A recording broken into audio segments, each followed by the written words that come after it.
ये आकाशवाणी है। विशेष कार्यक्रम के अंतर्गत प्रस्तुत है अभ्यास श्रृंखला की 5वीं कड़ी। आज की चर्चा का विषय है समाज शास्त्र। इसमें भाग ले रही हैं नई दिल्ली के जानकी देवी मेमोरियल कॉलेज में समाज शास्त्र की प्रोफेसर डॉक्टर राज्य लक्ष्मी। कार्यक्रम का संचालन कर रही हैं आकाशवाणी संवाददाता विनीता ठाकुर। नमस्कार, मैं हूं विनीता। आप सुन रहे कार्यक्रम अभ्यास, एक ऐसा कार्यक्रम जहां परीक्षार्थियों से किसी विशेष सब्जेक्ट पर हम आमंत्रित करते हैं सवाल और व्हाट्सएप और ईमेल के जरिए वो हमें भेजते हैं। स्टूडियो में हमारे एक्सपर्ट उन सवालों के जवाब देते हैं। आज स्टूडियो में उपस्थित हैं सोशियोलॉजी विषय पर आपके सवालों के जवाब के साथ डॉक्टर राज्य लक्ष्मी, जो कि जानकी देवी मेमोरियल कॉलेज में एसोसिएट प्रोफेसर हैं। सबसे पहले मैडम, आपका बहुत बहुत स्वागत है स्टूडियो में। धन्यवाद। हर बार की तरह इस बार भी बहुत सवाल है, लेकिन सबसे पहले हम अपना जो पहला सेगमेंट है, जो कि रेगुलर है, एक्सप्लेनर सेगमेंट, उसको सुनते हैं। उसके बाद मुखातिब होंगे अपने दोस्तों से। महिला सशक्तिकरण। महिला सशक्तिकरण महिलाओं की प्रगति है और उन्हें निर्णय लेने की प्रक्रिया में स्वीकार और सम्मिलित करना है। इसका अर्थ उन्हें समाज में वृद्धि और विकास के लिए समान अवसर उपलब्ध कराना भी है।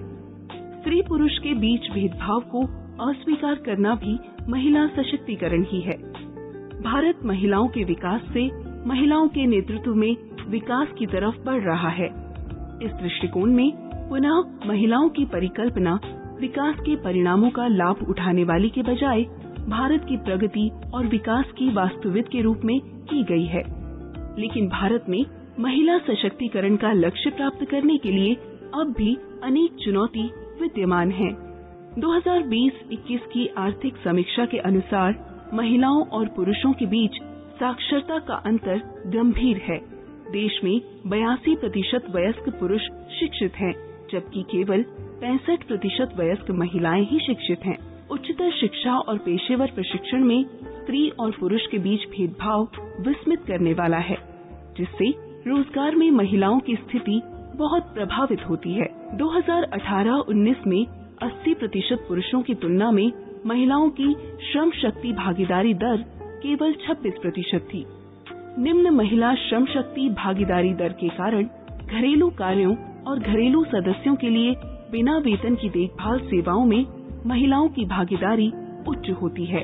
यद्यपि सरकार ने हाल के सामाजिक क्षेत्र के कार्यक्रमों में महिला केंद्रित प्रयास प्रभावी ढंग से किए हैं, जिसके कारण कुछ सकारात्मक परिवर्तन दिखाई दे रहे हैं। स्त्री पुरुष के बीच भेदभाव दूर करने, गर्भ में जांच के माध्यम से बेटे का चयन करने की कुप्रथा को रोकने और बालिकाओं का जीवन बचाने और उनकी सुरक्षा तथा बालिकाओं की शिक्षा सुनिश्चित करने के लिए सरकार ने बेटी बचाओ बेटी पढ़ाओ योजना के माध्यम से विशेष प्रयास किए हैं। इसके कारण लिंग अनुपात 2015-16 में 991 से बढ़कर 2019-21 में 1020 हो गया। 0 से 6 वर्ष के बच्चों, किशोरियों, गर्भवती महिलाओं और स्तनपान कराने वाली माताओं की पोषण स्थिति में सुधार के लिए पोषण अभियान आरंभ किया गया है। सरकार ने प्रधानमंत्री उज्ज्वला योजना के माध्यम से खाना पकाने के लिए स्वच्छ ईंधन तक पहुंच बढ़ाने के प्रयास भी किए हैं। इससे घरेलू स्तर पर लकड़ी जलाने से प्रदूषण कम करने में सहायता मिली, जिसका सबसे अधिक प्रभाव घर में महिलाओं और बच्चों पर पड़ता है। स्वच्छ भारत मिशन से देश भर में स्वच्छता बुनियादी ढांचा बनाया गया और जागरूकता फैलाई गई। ये ध्यान देना भी महत्वपूर्ण है कि महिलाओं का सशक्तिकरण सतत विकास के लिए अपेक्षित आर्थिक, राजनीतिक और सामाजिक परिवर्तन की दिशा में महत्वपूर्ण भूमिका निभाता है।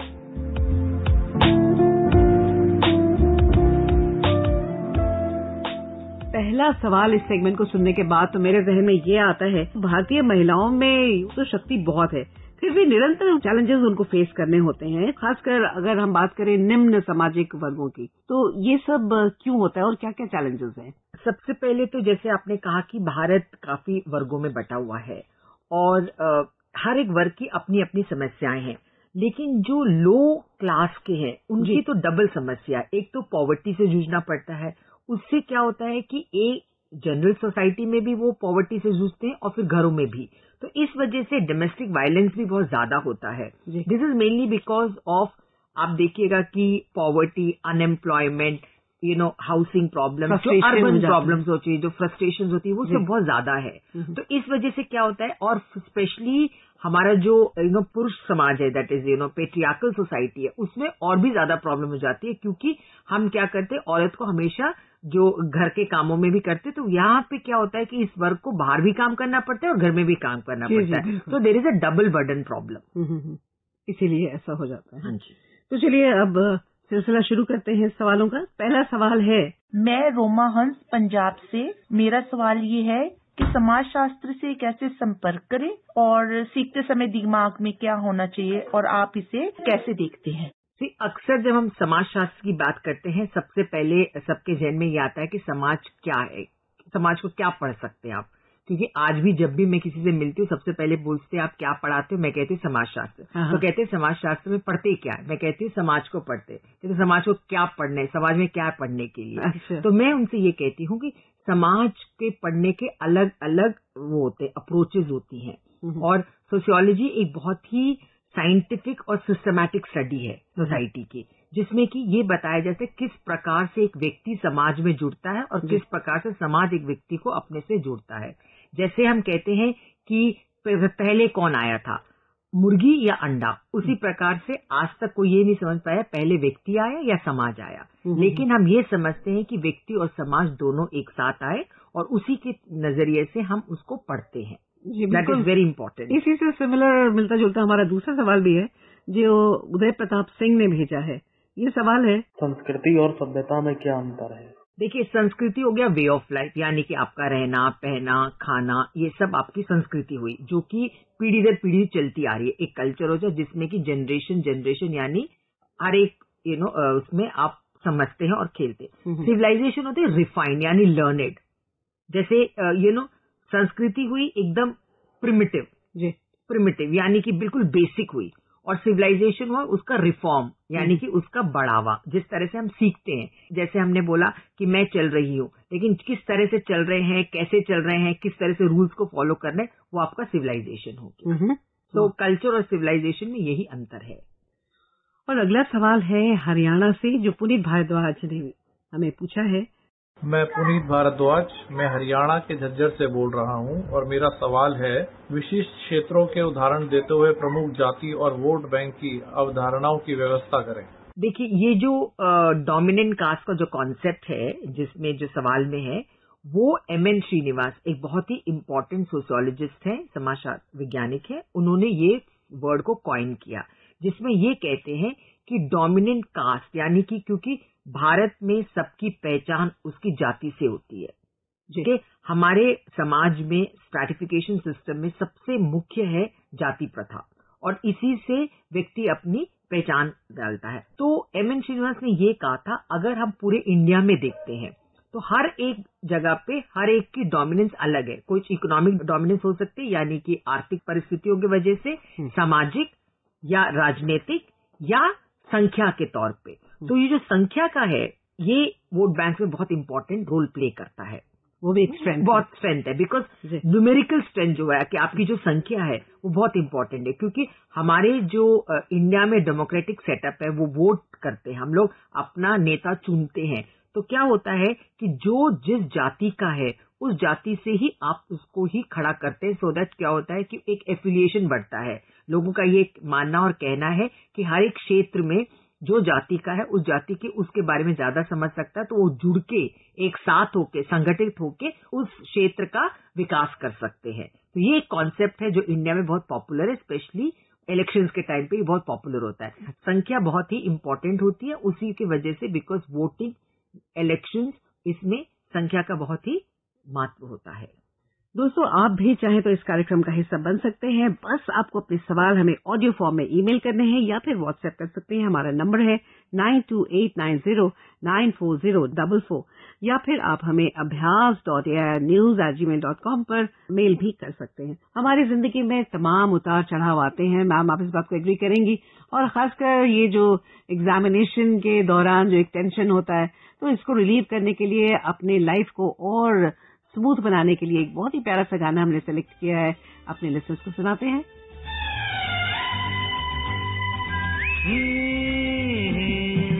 ऊंचे नीचे रास्ते और मंजिल तेरी दूर, ऊंचे नीचे रास्ते और मंजिल तेरी दूर, राह में राही रुकना जाना हो करके मजबूर। ऊंचे नीचे रास्ते और मंजिल तेरी दूर, ऊंचे नीचे रास्ते और मंजिल तेरी दूर, राह में राही रुकना जाना हो करके मजबूर। ऊंचे नीचे रास्ते और मंजिल तेरी दूर।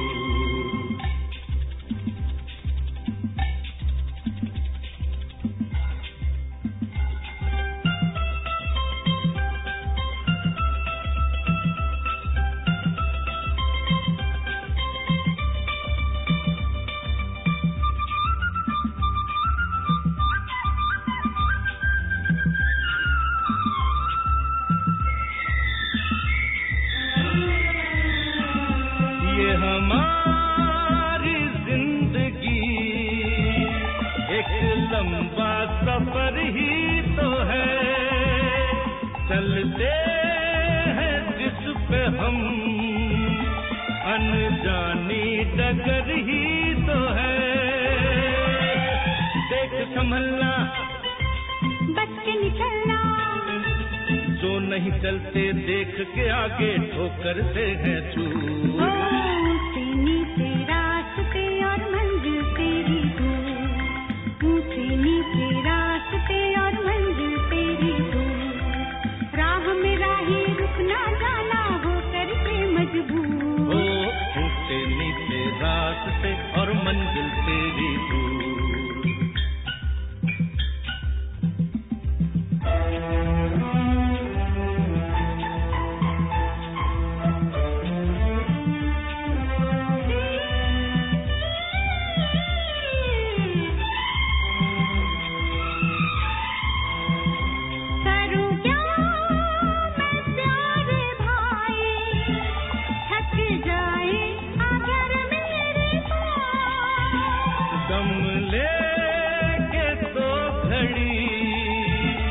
चला चल बन मिले चाहेगा, जो कोई सोया उसने ही खोया, बात हमारी याद हमेशा रखना तू जरूर। ऊंचे नीचे रास्ते और मंजिल तेरी दूर, ऊंचे नीचे रास्ते और मंजिल तेरी दूर, राह में राही रुकना जाना हो करके मजबूर। ऊंचे नीचे रास्ते और मंजिल तेरी दूर।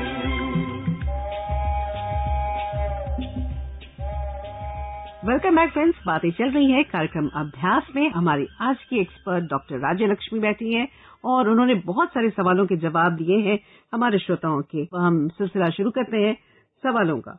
हमारा अगला सवाल है जो कि संचिता माथुर ने भेजा है।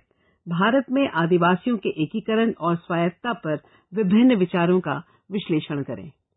देखिए, भारत एक बहुत ही कल्चरली डाइवर्स कंट्री है। दूसरा, भारत में अनुसूचित जनजाति और बहुत अलग अलग रीजन्स में है और उनकी संख्या भी अलग अलग है। तो एक साथ वो एक लेवल ऑफ डेवलपमेंट में एक वो है, उस तरह से हम नहीं देख सकते। तो एक्चुअली हमारे जो अगर हम देखते हैं इंडिया के मैप में, तो कुछ ऐसे ट्राइब्स हैं, अनुसूचित जनजाति है, जो कि कम्प्लीटली इंटीग्रेटेड हो गए हैं। यानी कि क्योंकि हमारे कॉन्स्टिट्यूशन में स्पेशल प्रोविजंस हैं जिनके तहत उन लोगों को काफी रिजर्वेशंस मिला है, जैसे एजुकेशन इंस्टीट्यूशंस में, गवर्नमेंट जॉब्स में, इस तरह से। तो उस वजह से कई ट्राइब्स हैं जो बिल्कुल कम्प्लीटली इंटीग्रेटेड हो चुके हैं मेन समाज में। फिर कई ऐसे ट्राइब्स हैं जो कि बिल्कुल आइसोलेटेड हैं, यानी कि एकदम प्रिमिटिव स्टेज में है, फॉरेस्ट में है और बिल्कुल छोटे छोटे ग्रामीण क्षेत्रों में है, उनका कुछ डेवलपमेंट नहीं हुआ है, बिल्कुल ही एकदम आइसोलेटेड है और वो कल्चरली बहुत रिच है। तो गवर्नमेंट भी और कई एनजीओज भी चाहते हैं कि वो आइसोलेटेड, क्योंकि उनकी जो अपनी संस्कृति है उसको हम उभार कर लेके आए। क्योंकि उनका जो हैंडीक्राफ्ट्स है, हैंडलूम्स हैं, उनकी जो अपनी कल्चरल आइडेंटिटी है वो बहुत स्ट्रांग है और उसको प्रिजर्व करने के लिए उनको एक आइसोलेटेड उसमें रखा गया है। तो और कई ऐसे ट्राइब्स हैं जो कि कुछ इंटीग्रेटेड है और कुछ नहीं इंटीग्रेटेड है, यानी मिडिल लेवल ऑफ डेवलपमेंट में दोनों ही है। दोनों ही है। तो आप देखेंगे कि एक एक्सट्रीम में है जो कि कम्प्लीटली इंटीग्रेटेड है, क्योंकि प्रोटेक्टिव डिस्क्रिमिनेशन यानी कि बहुत सारे उनके आपको पता होगा कि प्रेसिडेंट ऑफ इंडिया के तहत काफी आर्टिकल्स हैं जिनमें कि उनको स्पेशल प्रोटेक्शन मिला गया है। कुछ ऐसे ट्राइब्स हैं बिल्कुल एकदम वनों में भी आज भी है और वनों में भी डिपेंडेंट है, बिल्कुल फॉरेस्ट इसमें एकदम प्रिमिटिव स्टेज में है। सो अगर हम इंडिया में ट्राइबल डेवलपमेंट या ट्राइबल इंटीग्रेशन के बारे में बात करते हैं तो एक एक्सट्रीम में कुछ ट्राइब्स हैं, एक एक्सट्रीम में कुछ दूसरे ट्राइब्स हैं और बीच में कुछ हैं जो कि अपनी कल्चरल आइडेंटिटी को प्रिजर्व भी किया हुआ है और इंटीग्रेटेड भी है वाइडर सोसाइटी के साथ, यानी कि बाहरी समाज के साथ। तो अब अगला सवाल लेते हैं। मेरा नाम अमित चौरसिया है। मैं उत्तर प्रदेश के संतकबीर नगर जिले का रहने वाला हूँ। मेरा प्रश्न समाजशास्त्र विषय से जुड़ा हुआ है। समाजवाद और पूंजीवाद के बीच में क्या अंतर है? यदि भारत पूंजीवाद को अपनाता है तो ग्रामीण क्षेत्रों के साथ साथ शहरी क्षेत्रों में भारतीय समाज पर क्या प्रभाव पड़ेगा? देखिए, सबसे पहले तो ये बहुत इम्पोर्टेंट है कि हमको इनकी परिभाषा को जानना चाहिए।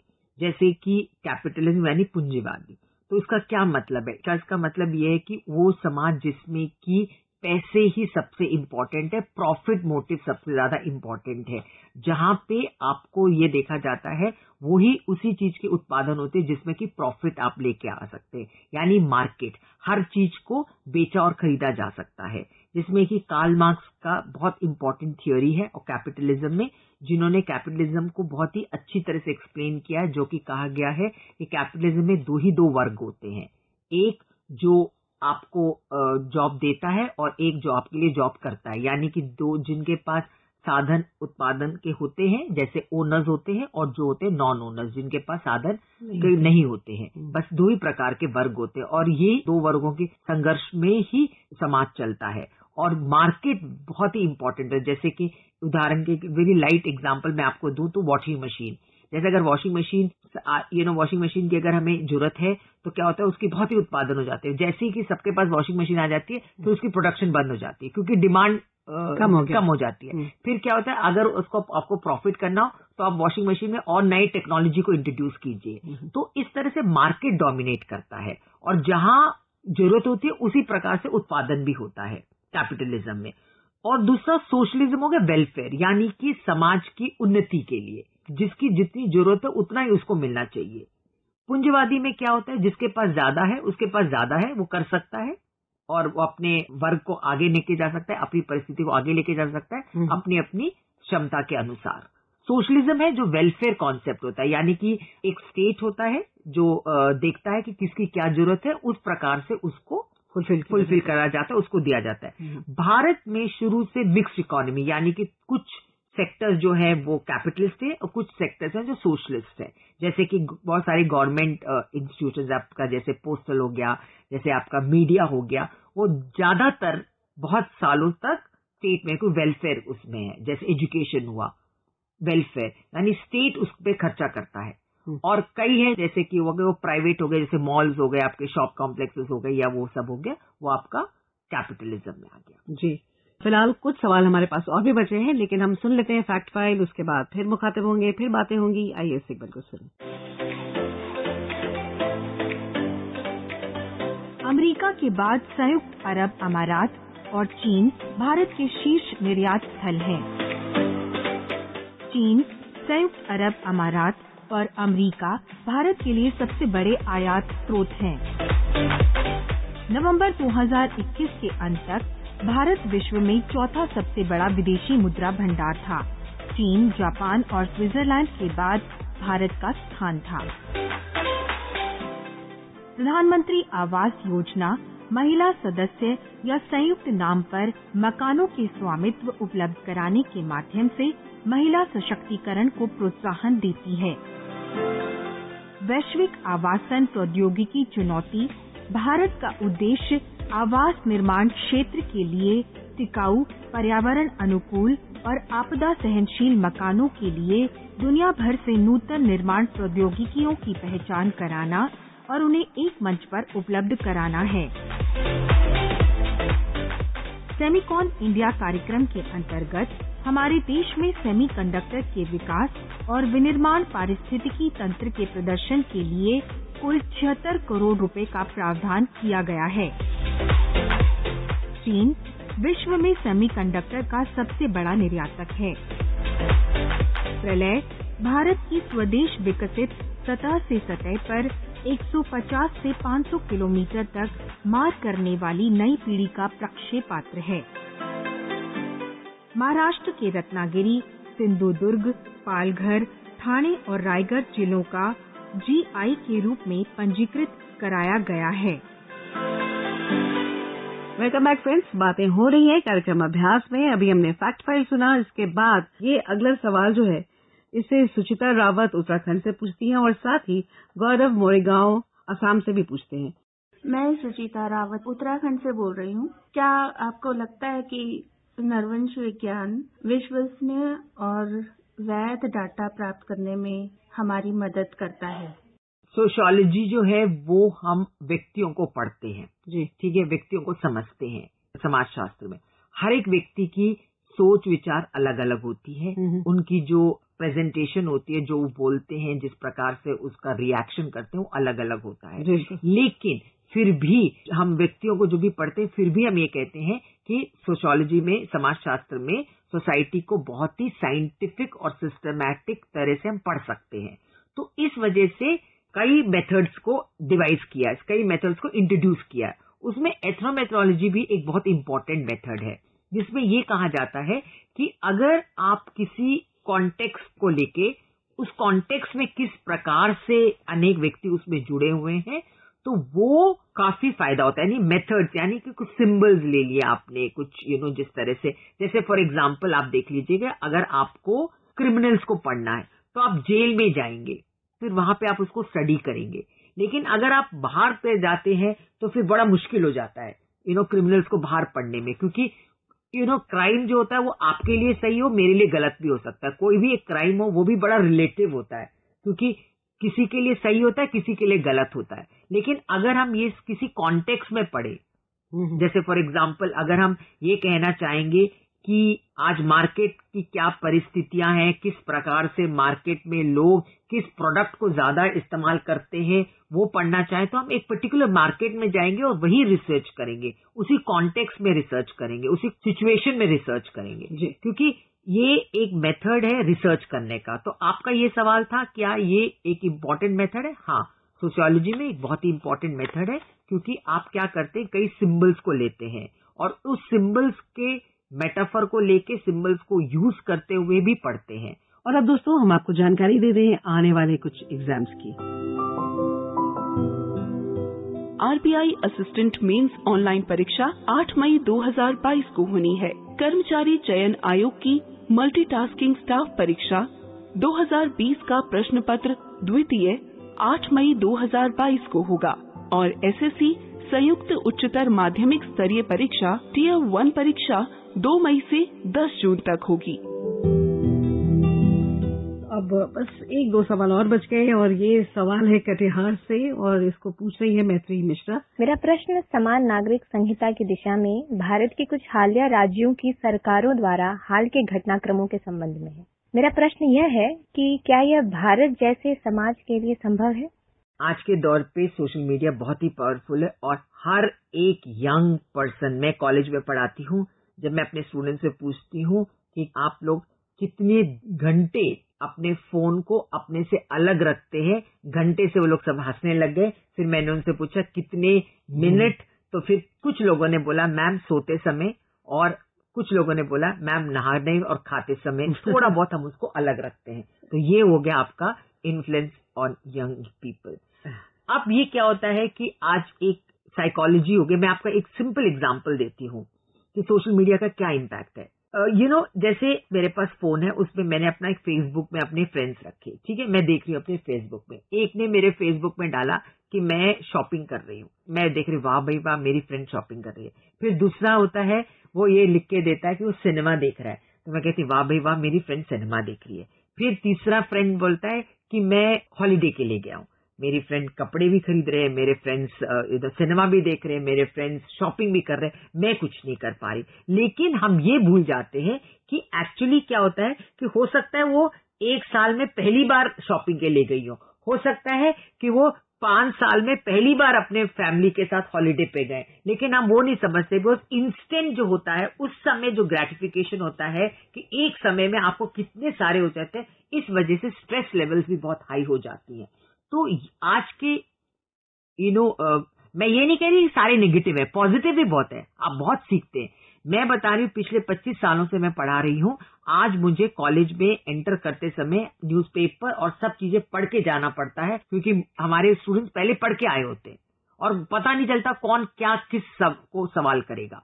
तो पॉजिटिव भी है और नेगेटिव भी है जी। और ये अंतिम सवाल हम ले रहे हैं, बिहार से ही हैं ये प्रत्युष, ये पूछ रहे हैं, बीते कुछ समय से हमें यह देखने को मिला है कि हमारी युवा पीढ़ी का एक बड़ा तबका हिंसा एवं नशे के गिरफ्त में जा रहा है। मेरा प्रश्न यह है कि समाज शास्त्र समस्या को कैसे देखता है और हमारे बंधुओं को सार्थक राह पर कैसे लाया जा सकता है। सबसे पहले तो एक बहुत इम्पोर्टेंट है, हमें ये समझना चाहिए कि आज हमारे समाज में ये सब क्यों हो रहा है। ये इसलिए हो रहा है क्योंकि हमारा समाज बहुत बहुत तेजी से बदल रहा है और उस बदलाव को एक्सेप्ट करने में भी बहुत टाइम लग रहा है। तो इस वजह से क्या हो रहा है, गैप आ रहा है कि चेंजेस और उसको किस तरह से हमने एक्सेप्ट किया। तो बच्चों में बहुत असर पड़ रहा है, ये यंग पीपल में बहुत ज्यादा असर पड़ता है। क्योंकि क्या होता है कि हमारे जमाने में 500 रुपए में हम बहुत कुछ खरीद सकते हैं, आज 500 रुपए की कोई वैल्यू नहीं रही। बिल्कुल। तो इस वजह से क्या होता है कि पीयर ग्रुप का प्रेशर भी बहुत ज्यादा बढ़ जाता है। प्लस दूसरा ये है कि कंपटीशन भी, पहले क्या होता था कि कुछ जैसे पढ़ाई के पढ़ाई की बात है, गर्ल्स को इतना पढ़ते नहीं, एजुकेट नहीं करते थे। आजकल गर्ल्स भी बहुत एजुकेटेड होती हैं। तो मुझे याद है जब मैं दिल्ली यूनिवर्सिटी में पढ़ती थी तो मेरे क्लास में सिर्फ 7 आउटसाइडर्स थे, वो भी नॉर्थ ईस्ट गर्ल्स थी, बिकॉज नॉर्थ ईस्ट में थोड़ा एजुकेशनल सिस्टम का थोड़ा वो था, तो वही से आती थी। आज हमारे क्लास में 50 में से 40 बच्चे होते बाहर के होते, इसलिए क्योंकि सबकी जो वो एक इच्छाएं हैं, पेरेंट्स की इच्छाएं हैं, लड़का लड़की के लिए समान हो गई। तो इसलिए क्या हो गया कि सब लोग शहर में आते, स्ट्रेस लेवल्स भी बहुत बढ़ जाते, कंपटीशन बहुत बढ़ गया है। तो कंपटीशन और बदलाव, ये दोनों इतनी तेजी से हुए कि young people are not able to adapt, उस तरह से इतनी जल्दी नहीं कर पा रहे।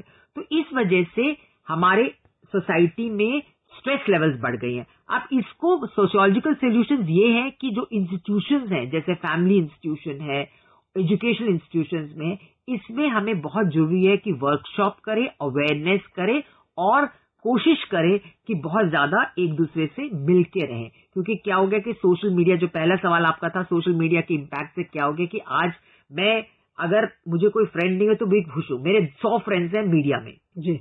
तो इस प्रकार से तो खैर समय बहुत कम है तो मैं बता नहीं पाती, बट कभी और होगा तो इसके बारे में और भी हम चर्चा कर सकते हैं। कि जिस तरह से आप हमारे इस कार्यक्रम का इंतजार करते हैं, ठीक वैसे ही हम भी आपके सवालों का सभी से इंतजार करते हैं, आपके फीडबैक का भी इंतजार करते हैं, जो आप हमें व्हाट्सएप पर कर सकते हैं। हमारा व्हाट्सएप नंबर है 9289094044 और ईमेल आईडी abhyas.airnews@gmail.com। और अब वक्त है उस लकी विनर का नाम अनाउंस करने का जिसने सबसे अधिक कन्विंसिंग आंसर दिया इकोनॉमिक्स विषय पर, जो हमारी एक्सपर्ट ने पूछा था। उनका नाम है साधना शुक्ला। और अब आज का सवाल जो हमारे एक्सपर्ट आपसे पूछेंगे, आज इंडिया में न्यूक्लियर फैमिली है या ज्यादा जॉइंट फैमिली सिस्टम है? चलिए, ये तो बड़ा ही इंटरेस्टिंग सवाल है। मुझे ऐसा लगता है कि हमारे लिसनर्स बहुत खुश होंगे इस सवाल का जवाब हमें भेजें। और इतनी सारी बातें, इतनी सारी जानकारियां अभ्यास कार्यक्रम में आपको मिलती हैं। ये कार्यक्रम आप अगले सप्ताह फिर सुन सकते हैं इसी वक्त, और साथ ही आप हमारे ट्विटर हैंडल @newsalerts पर भी फॉलो कर सकते हैं। और दोस्तों, हम आपको बता दें कि हमारा अगला विषय है पब्लिक एडमिनिस्ट्रेशन, और इस विषय पर सवाल प्राप्त करने की अंतिम तारीख है 4 मई। अब मुझे यानी विनीता को और राज्य लक्ष्मी को दें इजाजत। नमस्कार। Thank you.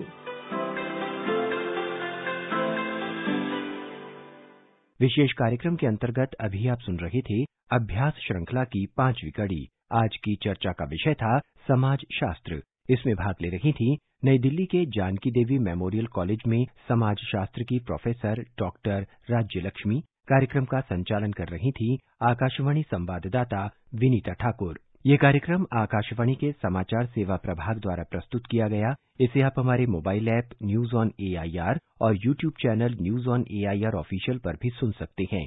ये कार्यक्रम फिर से सुनने के लिए लॉग ऑन करें हमारी वेबसाइट newsonair.nic.in।